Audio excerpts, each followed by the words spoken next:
आज वास्तवमा नेपाली जनताले यो संविधानलाई बुझेर फुलमाला अबिरसहित मनाउनु पर्ने दिनमा नेपाली जनताले यो संविधान स्वीकारेनन्। मतलब के हो भने संसदमा छलफल भएन, जनतालाई सोधिएन, त्यसका आधारमा संविधान बनाऊ, त्यसको घोर आपत्ति छ जनताको लेभलबाट। हामी बीपीवादीहरू जनताको आवाज बोल्छौँ। जनताले यो संविधानबाट सुनिश्चितता पाएनन्। तपाईहरुलाई भन्छु, यो संविधानले लेख्यो स्वास्थ्य, शिक्षा, आवास र जनताको अधिकार त्यो प्रत्याभूति हुन सकेन। यिनी सत्ताका लागि मात्र लागे र विदेशीको इशारामा संविधान बनाए। त्यसको नेपाली जनताले विरोध गर्यो। तिमीहरूले विरोध गर्नुपर्छ भनेर हामीलाई सिकाए जनताले। त्यही आधारमा आज विरोध शैलीका रूपमा हामी उपस्थित छौँ। तपाईहरुलाई 2072 को संविधान बनाउने बेला, जसरी संविधानको खाका तयार पार्ने बेला तपाईहरु चाहिँ त्योबाट चाहिँ बाहिर बस्ने, रोस्टमबाट बाहिर बस्ने, प्रतिनिधि सभाबाट बाहिर बस्ने, कमिटीबाट बाहिर बस्ने, अहिले आएर चाहिँ यो संविधानलाई कार्यान्वयन गरिसकेपछि विरोध गर्ने त यो त जनतालाई छारो हाले जस्तै भयो नि। अब यसका लागि अलिकति लामो कुरा होला। जब 12 बुँदे सम्झौता दिल्लीमा भयो, त्यसबाट आधारित अन्तरिम संविधान बनाइयो। 12 बुँदेमा नभएका कुराहरू अन्तरिम संविधानमा उल्लेख गरिसके पछाडि वास्तवमा कांग्रेसीहरू जो बीपीवादी र सिद्धान्तवादी थिए त्यस बेलादेखि नै फरक थियो। फरक भएको कारणले म भन्न चाहन्छु, जुन दिन संविधान जारी गरिँदै थियो त्यति बेला हामीले संविधान जलाएको सक्थ्यौँ। त्यसको हात यही हात हुन्, लाइटर बालेको र संविधान जलाएको। त्यसलाई अधिकार छ। अहिले आएर 7 वर्ष बित्दा सारा जनताले विरोध गरे र हाम्रो पार्टी पनि निर्माण भयो। हाम्रो पार्टी निर्माण मात्रै होइन, यसले आफ्नो विशेष महाधिवेशन सम्पन्न गरिसके पछाडि अहिले हामीले के भन्यौँ भने नेपाल जोगाउने हो भने, नेपालको राष्ट्रियता जोगाउने हो भने 2047 सालकै संविधानलाई आधारबिन्दु मानेर बीपी कोइरालाको सिद्धान्त राष्ट्रिय एकता तथा मेलमिलापको नीतिलाई सार बिन्दुमा लिएर जाने हाम्रो प्रण छ। यसका लागि नेपाली जनताको अपार समर्थन तपाईँ देखिसक्नु भएको छ। हामी चाहन्छौँ यो देशलाई लुट्ने, चुट्ने, विदेशी डलरबाट संविधान जारी गर्नेहरूलाई तत्कालभन्दा तत्काल आयोग गठन गरेर यिनलाई जेल हाल्नुपर्छ। जनतालाई सुशासन दिने हाम्रो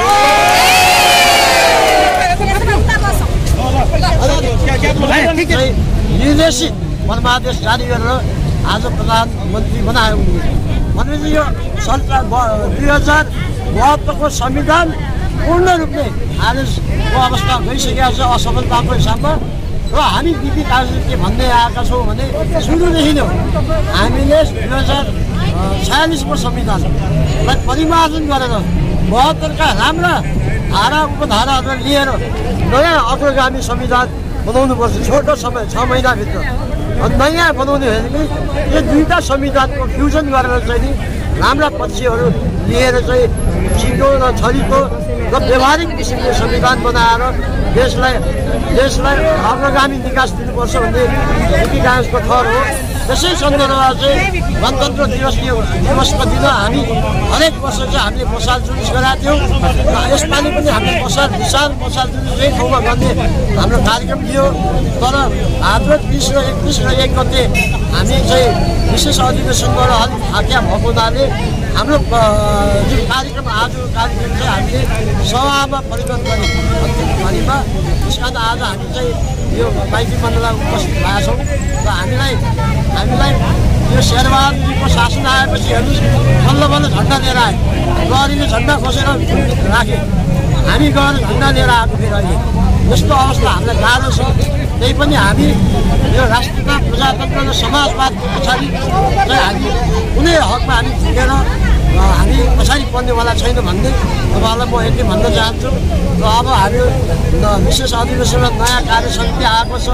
हाम्रा पूर्व सभापति हरिबोल भट्टराईज्यू आज हाम्रो पार्टीको सर्वमान्य नेता हुनुहुन्छ भन्दै तपाईँहरूलाई अब महामन्त्रीज्यूले पनि बोल्नु पर्यो, कहाँ हुनुहुन्छ? अब त्यसै गरी हामीसँग बीपी पार्टीका महामन्त्री वरिष्ठ अध्यक्ष हुनुहुन्छ, उपाध्यक्ष हुनुहुन्छ, यहाँलाई स्वागत छ। नाम सहित धन्यवाद। मेरो नाम ढलकनाथ वाग्ले। हजुर,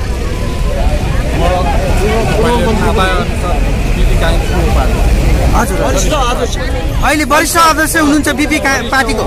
हजुर, अनि यो तपाईँहरू यो यसरी आज विरोध गर्न यो माइतीघर मण्डलामा हुनुहुन्छ। हामीले चाहिँ महामन्त्रीसँग पनि विचार राख्यौँ र यता चाहिँ सभापतिसँग पनि विचार राख्यौँ। यहाँको पनि आफ्नो दृष्टिकोण होला यो पार्टीको, यो सङ्गठनको अब यो संविधानको तपाईँहरू विरोधमै आएको हो, यो संविधान पुरै चाहिँ क्यान्सल गर्नुपर्छ, यसलाई चाहिँ खारिज गर्नुपर्छ भन्ने उद्देश्यमा हो?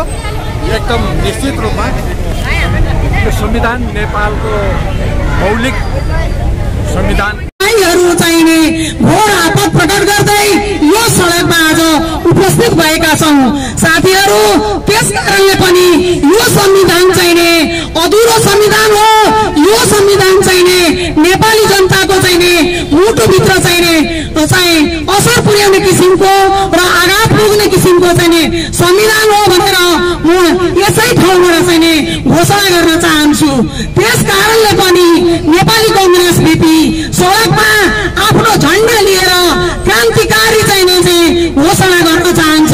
साथीहरू, हामीहरूले अब सम्पूर्ण चाहिँ हाम्रो पार्टीको घोषणा अनुसार हामी आफ्नो पटक पटक आफ्नो किसिमको चाहिने आफ्नो किसिमको लक्ष्यमा चाहिँ जुन अगाडि बढ्छौँ त्यसमा कुनै पनि किसिमले डगमगाइकन हामीहरू यहाँ उपस्थित हुनुपर्छ, नेपाल आमाको चाहिँ संरक्षण गर्नुपर्दछ भन्दै हजुरहरूप्रति क्रान्तिकारी अभिवादन, जय नेपाल जय बीपीको अभिवादन टक्राउँदै ओझेलमा पर्छु। जय नेपाल जय बीपी।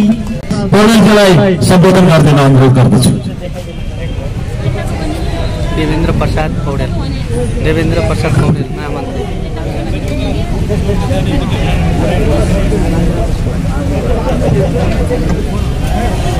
यो संविधान दिवसका अवसरमा नेपालको मुटु काठमाडौँको मुटु माइतीघर मण्डलामा नेपाली कांग्रेस बीपीको ब्यानर को यो सभाको प्रतिनिधित्व गर्दै गर्नुभएका मेरो पार्टी नेपाली जनताको भावनासँग जोडिएको पार्टी नेपाली कांग्रेस बीपी पार्टीका आदरणीय सभापतिज्यू, यो सभामा नेपाली कांग्रेस बीपी पार्टीका आदरणीय उपसभापति पूर्व मन्त्री आदरणीय झलकदाई, कार्य समितिका साथीहरू,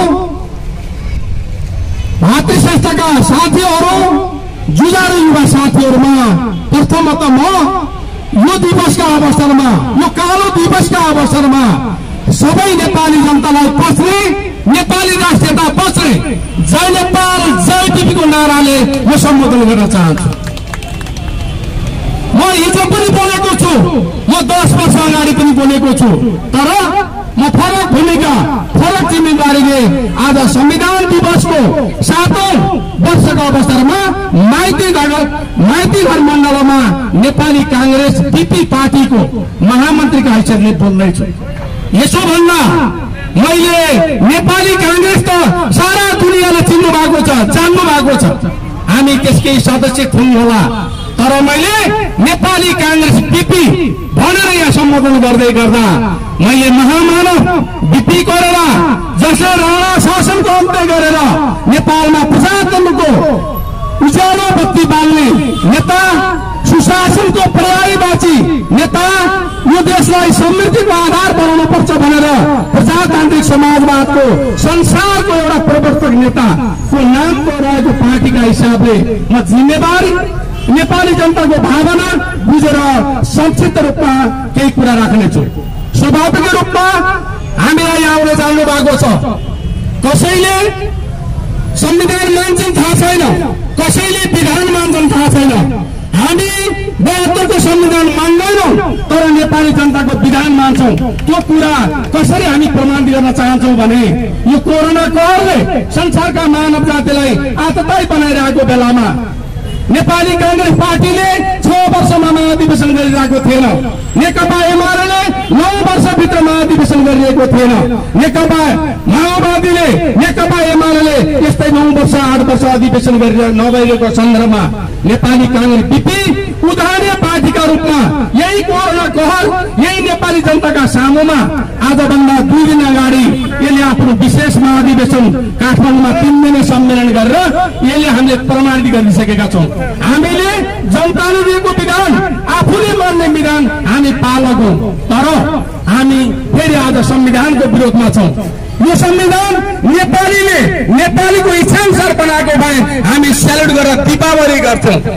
हामीले विगतका वर्षमा मसाल जुन सुरु भयो हामी संविधान दिवसका अवसरमा संविधान जहाँ मानिसहरूबाट जारी हुँदै थियो त्यति बेला हामीले त्यो संविधान जलाएको धरातलमा नेपाली कांग्रेस बीपी पार्टी बनाएका हौं। त्यसैले यो संविधान हामी किन मान्दैनौं यो कुरामा हामीले बोल्नुपर्छ। आजको दिनमा नेपाली जनतालाई सम्झेर बोल्नुपर्छ। नेपाली जनताले भने चाहे त्यो नेपाली जनताभित्र महिला भन्नुहोस्, चाहे नेपाली जनताभित्र मधेसी भन्नुहोस्, चाहे त्यो नेपाली जनताभित्र जनजाति भन्न चिन्नुहोस्, चाहे धर्मावलम्बी भन्न चिन्नुहोस्, चाहे अपाङ्ग र अशक्त मान्छे भन्न चिन्नुहोस्, यो संविधानमा भावना समेट्न सकिएन। यो संविधान किन समेट्न सकिएन? 92,000 सुझावहरू आए, 91,500 रत्तीको टोकरीमा फालियो। 500 संविधान सभाले दिएको सुझावलाई मात्र एकैपेट गर्न खोजियो। फेरि हामी भन्छौँ हो जनताबाट निर्वाचित सांसद संसदभित्र पनि व्यापक छलफल भएको भए हामी मान्थ्यौँ, हामीले देख्यौँ, हामीले बुझ्यौँ। संविधान सभाको 4 वर्ष अगाडि मरिसकेको थियो। 2064 सालको संविधान सभाले 68 सालसम्म काम गर्यो। 69 सालमा गएर विघटन भयो। 5 वर्षमा केमा अल्झियो त संविधान सभा? हामीले पुच्छर पनि थाहा पाउन सकेनौं, कान पनि थाहा पाउन सकेनौं। तर पछि 70 को संविधान सभा पछाडि 2 वर्षमा हतार गरेर किन संविधान ल्याइयो? म यो सन्दर्भमा म नेपाली कांग्रेस बीपीको पार्टीको महामन्त्रीको हैसियतले म एउटा कुरा भेट खोल्दिन चाहन्छु। म त्यस्तो बाटो थिएँ, म त्यस्तो आन्दोलनकारी थिएँ। म नेपाल कम्युनिस्ट पार्टीको 2/3 को बहुमत ल्याउने केपी ओली जीवित हुनुहुन्छ, उहाँ प्रधानमन्त्री बन्नु भएको थिएन। यो संविधान जारी हुँदा 1 महिना अगाडि 15 दिन अगाडि हामी प्रतिपक्षी दलको नेता केपी ओलीलाई भेट्न गयौं। उहाँले भन्नुभयो यो संविधान चल्दैन, तर यो संविधानलाई टेकेर म सरकारमा जानु छ, यसको भेट्न गल्ला दिन काट्दिन्छु उहाँले भन्नुभयो। त्यसपछि संविधान जारी भयो। आज असोज 3 गते, असोज 4 गते यहाँ काठमाडौँमा यो बानेश्वरमा प्रधानमन्त्री आउनुभयो। म नेपाल विपक्षको नेता थिएँ, नेविसनले जलपान गरिरहेको थियो। प्रधानमन्त्री मर्नुभयो, उहाँका पिएहरू सल्लाहकार जीवित छन्, म ढाँटेर कुरा गर्न चाहँदैन। फेरि प्रधानमन्त्री सुशील कोइरालाले भन्नुभयो तपाईहरु विरोधमा हुनुहुन्छ, यो विरोधको घडी बनाइदिनु होला, यो संविधान मेरो घाँटी चेपेर जारी भएको छ, मलाई मर्न पनि सक्छन् भनेर सुशील कोइरालाले भन्नुभयो। त्यो संविधान जारी भएको 3 महिना नबित्दै नेपालको भूतपूर्व प्रधानमन्त्री अनि नेपाली कांग्रेसको सभापतिलाई 12 चोकमा चेपेर मारियो। तर जनताले खोजेन, किनभने संविधान उपयुक्त थिएन, किनभने विदेशीको सबै कुरा मान्य थाहा छन्। आज म भेट गर्न चाहन्छु, बाँकी कुरा अन्य सभामा गरौँला। यसको उत्तर खोज्न नेपाली जनताले सोचिरहेका थिए। त्यसपछि त्यही जोडको आधारमा नेपाली कांग्रेस बीपी हामी आदर्शवादीहरूले खोज्यौं, लोभ क्रोधमा लडाएका नेपालीहरूले खोज्यौं। हामी बीपीका सच्चा अनुयायीहरू, गणेशमानका सच्चा अनुयायीहरू, कृष्णप्रसाद भट्टराईका सच्चा अनुयायीहरू, हामी सुभाष शंकरका सच्चा अनुयायीहरूलाई लाग्यो। त्यसपछि मार्क्सवादका सच्चा अनुयायीहरूलाई पनि लाग्यो। माओवादका यसले धेरै ठुलो प्रश्न उठाएको छ। यो संविधानले नेपाललाई पराधीन बनाएको छ र नेपाललाई अन्तर्राष्ट्रिय जगतको खेल मैदान बनाएको छ, रणसंग्रामको खेल मैदान बनाएको छ। यसकारण हामी चाहन्छौँ नेपालमा त्यसबेलाको प्रजातान्त्रिक आन्दोलनबाट स्थापित भएको 2046 को जनआन्दोलन पश्चात स्थापित नेपालको संविधान 2047, नेपालको राज संस्था, नेपालमा प्रजातन्त्रवादी शक्तिहरू र नेपालमा कम्युनिस्टका शक्तिहरू सबैको संगम स्थलको रूपमा स्थापित थियो। त्यो संविधानलाई एक ठाउँ कुनै एउटा धारा उपधारा पनि संशोधन गर्नुपर्ने आवश्यकता नभइराखेको अवस्थामा, नगरिएको अवस्थामा एकाएक संविधानको परिवर्तन भयो। यो निश्चय पनि नेपाली मात्र सुहाउँदो संविधान छैन। यसैले यो संविधान तत्काल खारेज हुनुपर्छ। जसले जुन उद्देश्यका निम्ति अनि तपाईको यो बीपी पार्टीले जुन अहिले अमेरिकन प्रोजेक्ट एमसीसी नेपालमा विधिवत रूपमा पास हुनुपर्छ भनेर यो पास गर्नतिर लागिरहेको छ, यसमा चाहिँ तपाईहरुको सपोर्ट हो कि या विरोध हो, के छ? यो पूर्ण रूपले जस्ताको तस्तै यो चाहिँ एमसीसी चाहिँ पास गर्न मिल्दैन। यसका केही चाहिँ बुदाहरू आपत्तिजनक छन्, त्यसमा चाहिँ संशोधन हुनुपर्छ र चाहिँ एउटा मित्र शक्तिले मित्र देशले मित्र देशका प्रति कस्तो व्यवहार गर्नुपर्छ यही आधारमा मात्र यो चाहिँ पास हुन सक्छ। भनेपछि एमसीसी खारिजै गर्नुपर्छ भन्नेमा होइन, एमसीसीकै केही बुदाहरूलाई चाहिँ संशोधन गरेर नेपालमा लागू गर्न सकिन्छ, एमसीसी नेपालको हितमा छ भन्न खोज्नु भयो हो। मैले अघि भने नेपालको सार्वभौमता र नेपाली जनतामाथिको एउटा छिटोमिठो त्यस्तो खालको चाहिँ संविधान के अरे एमसीसीको चाहिँ योजना हाम्रो लागि स्वीकार्य छैन। हस्, धन्यवाद समय दिनुभयो त्यसको लागि। र अहिले माइतीघर मण्डलामा तपाईँहरू एउटा विरोध संविधानको 2072को संविधानको विरोधको उसमा आउनुभएको छ र सबैलाई तपाईँहरूको कार्यक्रम अगाडि बढोस्। धन्यवाद। तपाईँलाई पनि धन्यवाद। विशेष महाधिवेशनले पारित गरेको प्रस्ताव अनुसार आज हामी 2072 सालको संविधान जो नेपाली जनताको मर्म र नेपाली जनताको मुटुमा रहन नसकेको संविधानको विरुद्धमा यहाँ उपस्थित भएका छौँ। म यहाँहरू सबैलाई नेपाली कांग्रेसको सिद्धान्त, नेपाली कांग्रेसको सोचको रूपमा रहेको राष्ट्रियता प्रजातन्त्र समाजवादको नारा लगाउँछु। यहाँहरूले जिन्दाबाद भन्नुहुनेछ। राष्ट्रियता प्रजातन्त्र समाजवाद जिन्दाबाद जिन्दाबाद। राष्ट्रियता प्रजातन्त्र समाजवाद जिन्दाबाद जिन्दाबाद। बीपी विचार जिन्दाबाद। बीपी विचार जिन्दाबाद। बीपी विचार जिन्दाबाद। 2047 सालको संविधान खारेज कर। 2047 सालको संविधान लागू कर। 2047 सालको संविधान लागू कर। संघीयता खारेज कर। संघीयता खारेज कर। एमसीसी समझौता खारेज कर। एमसीसी समझौता खारेज कर। एमसीसी चाहिँदैन, देश बेच्न पाइँदैन। एमसीसी चाहिँदैन, देश बेच्न पाइँदैन। भर्खरै तपाईहरुले झाँकी समेत विभिन्न संघ संस्थाहरूको झाँकी देख्नुभयो। त्यो झाँकीले नेपालको एकतालाई प्रदर्शन गरेर गएको समेत देख्नुभयो र हामी त्यो झाँकी जस्तै नेपालको एकता नटुटोस् र यो संघीयता टुटोस् तर नेपालको एकता नटुटोस् भनेर हामी आज यहाँ गएका छौँ। यो कार्यक्रमलाई व्यवस्थित तरिकाबाट सञ्चालन गरेर लैजानको निम्ति मैले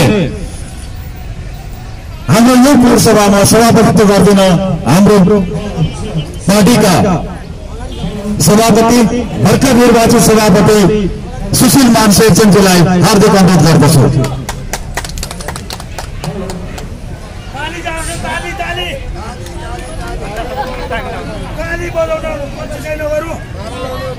गरिएपछि सत्ता शक्ति र कुर्सीमा कुकुर चाहिँ मारमुङ्गी गर्छन्। सत्ता शक्ति र कुर्सीमा कुकुर चाहिँ मारमुङ्गी गर्छन्, अझै यिनी खाटी राष्ट्रवादी बन्छन्। घाट जाने बेला शरीरका अंग काम नलाग्ने, घाट जाने बेला शरीरका अंग काम नलाग्ने, पदको निम्ति मरिहत्या गर्छन्, अझै यिनी राष्ट्रवादी बन्छन्। देशको ढुकुटीमा ब्रह्मलुट, विदेशमा स्वास्थ्य परीक्षण गर्छन्। देशको ढुकुटीमा ब्रह्मलुट, विदेशमा स्वास्थ्य परीक्षण गर्छन्, अझै यिनी राष्ट्रवादी बन्छन्। भाषा धर्म जातमा नागरिक फुटाएर, भाषा धर्म जातमा नागरिक फुटाएर संहिताको नाममा देश टुक्राएर अझै यिनी राष्ट्रवादी बन्छन्। नेपाली संस्कृति डलरमा सार्छन्, नेपाली संस्कृति डलरमा सार्छन्, उदारवादी अर्थव्यवस्था विदेशी भीख माग्छन्, अझै यिनी राष्ट्रवादी बन्छन्। उद्योग धन्दा चौपटचार, उद्योग धन्दा चौपटचार, प्राकृतिक स्रोतमा नङ्ग्रा मार, नेपालीको टाउकोमा ऋणको भार। कति लुट्छौ यो देशका गद्दार, कति लुट्छौ यो देशका गद्दार, कति लुट्छौ यो देशका गद्दार।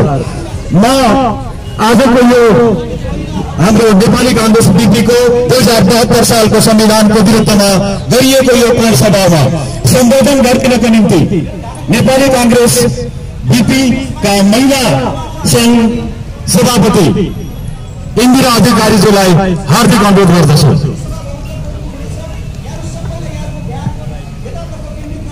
धन्यवाद उद्घोषकज्यू। आदरणीय क्रान्तिकारी साथीहरू,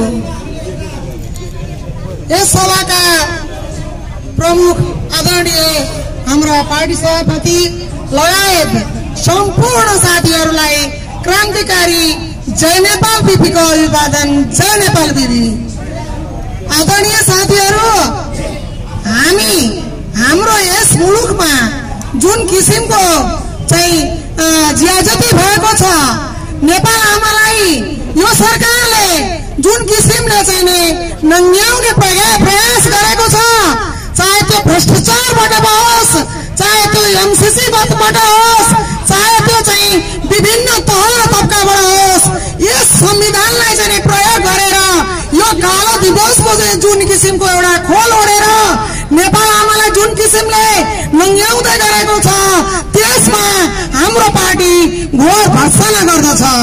साथीहरू, हामीलाई जुन किसिमले झुक्याएर यही मितिमा 2073 साल यो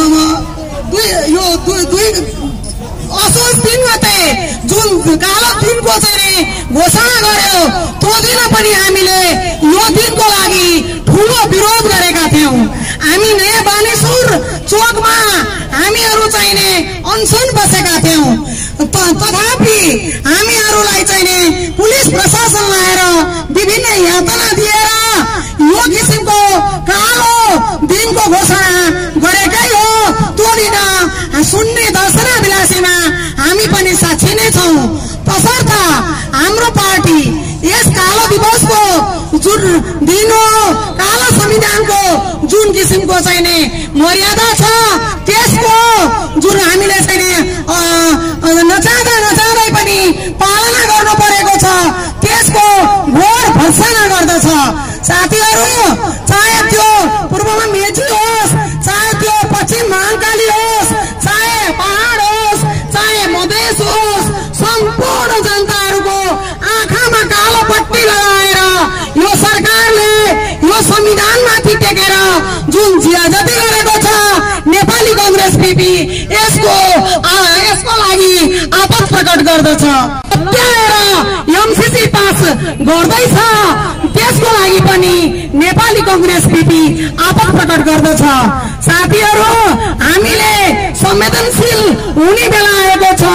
जब जब राष्ट्र प्रति आघात पुग्छ, जब जब राष्ट्रपति अन्याय हुन्छ, जब जब मेरा कार्यकर्ता असल कार्यकर्ता प्रति आघात पुग्छ, जब जब असल राष्ट्रवादी मेरा कार्यकर्ता प्रति अन्याय